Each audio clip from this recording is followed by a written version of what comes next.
Okay, so now we've covered a more aggressive situation where you get knocked down or you're on your back and we have to use the kicks to make space to stand up. Now we're going to go to a lower threat situation where maybe he's just sitting. So he hasn't got knocked down or anything, he's just sitting and somebody approaches who's standing up. Okay, we need to be able to get up in safety.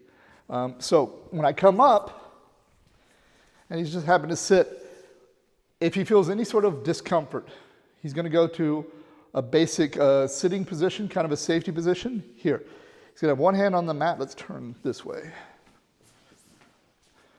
One hand on the mat, other elbow connected to his shield, hand out. Okay, he doesn't have to make this super obvious. What I want to avoid, and I see people do, is this. I'm not a big fan of this. There's all this space and only this much of a shield, right? The width of his forearm. That's not enough. So you want to do almost like a tie block here.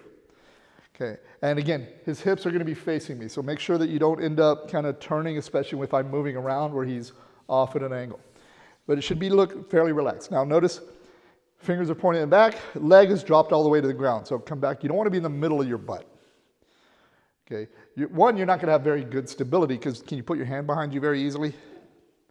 Not really, right? So if I rush you, push you down, you might not be able to base or do anything.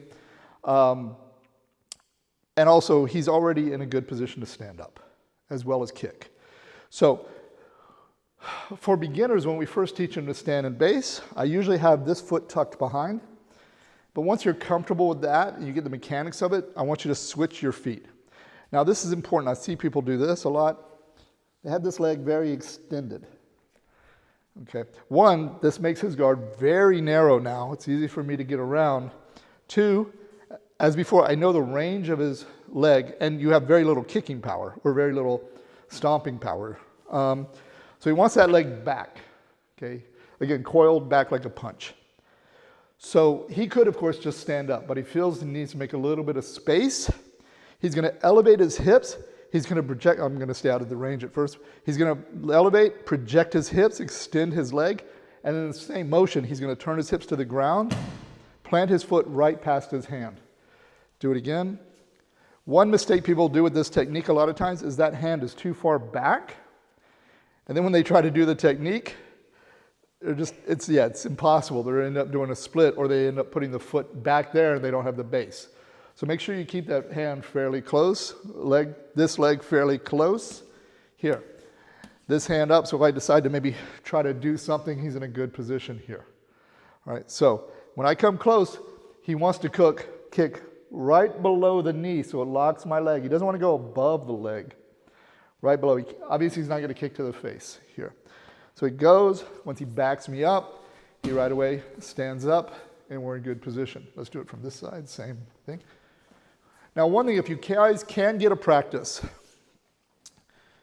which hand should you have up? Okay, why? Because your back is... Yeah, I'm bladed this way, right? If I switched, yeah. So even though a lot of people are more comfortable standing this way, okay, where they have the left hand on the mat, but if a guy approaches you, he's right-sided, you don't necessarily want to get up because as you start to get up, it's going to be maybe harder to defend that as if he's the other way. So you want to see what maybe the person's planning. If I get close, he backs me up and he stands right up. And that is our defensive kick from sitting and then back to our feet.